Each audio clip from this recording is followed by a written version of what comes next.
ফুলের বাগানে গভীর রাতে লুকিয়ে বসে আছে একটা চোর। মৃদু জ্যোৎস্না, পাতলা অন্ধকার, ওড়াওড়ি করছে পেঁজা তুলোর মতন মেঘ। হঠাৎ দু একটা পাখিও ডেকে ওঠে। নিশীত কুসুমের তীব্র গন্ধ কেমন আবেশময়। সেই গন্ধ কি ওকে সম্মোহিত করতে পারে না? চোর হলেই কি তার থাকবে না সৌন্দর্যবোধ? দিন দুপুরে একটা 7 বছরের বাচ্চা মেয়েকে ছিনিয়ে নিয়ে গেল একজন মুখোশধারী।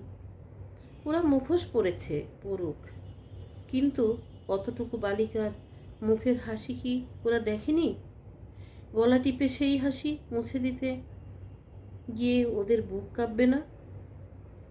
তোমার হাতে তলোয়ার থাকলে তোমার শত্রুরও একটা থাকবে, তারপর মুখোমুখি হবে লড়াই। এটাই তো মানুষের নিয়ম।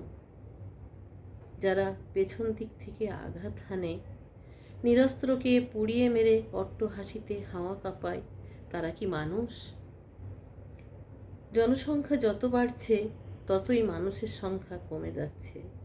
এইসব কথা মনে এলে কোনো খাদ্যে আর স্বাদ থাকে না।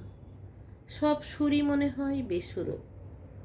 সব গাছ থেকে ঝরে যায় ফুল, শিকড়ে লাগে পোকা। নদীর ধারে নির্জন গাছতলায় এখনো কেউ আপন মনে বাঁশি বাজায়? তার প্রতীক্ষায় বসে থাকি, তার প্রতীক্ষায় বসে থাকি।